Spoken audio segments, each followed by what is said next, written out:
আজকে আসলে কপালটাই খারাপ, এই যে রমজানের গাড়ি বাইকটা মানে আজকে প্রচুর পরিমাণে প্রবলেম দিতেছে, এটা সত্য কথা।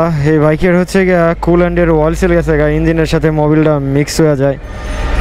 এখন এটা আছি আমরা হানিফ ফ্লাইওভারের একটু আগে, এখানে মোবিলটা চেঞ্জ করব। এই যে অলরেডি অনেক ব্যস্ত, এখানে আবার ঝগড়াও লাগছে পাশে দুই রিক্সাওয়ালা।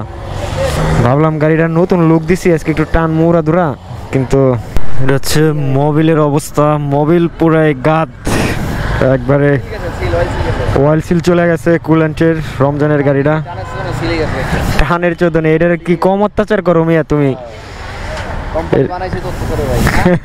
কোম্পানি বানাইছে অত্যাচার করার লিগে? এটার এমন অত্যাচার করে রমজান, এটার অবস্থা দফা রফা খিচের লিগে খিচে একবারে। এই যে মোবিল একবারে পুরাই গাদ, পুরাই গাদ। এখনো হানিফ ফ্লাইওভারই আমরা পার হইতে পারি নাই, এইখানে দাঁড়াইছি মোবিলটা চেঞ্জ করার জন্য।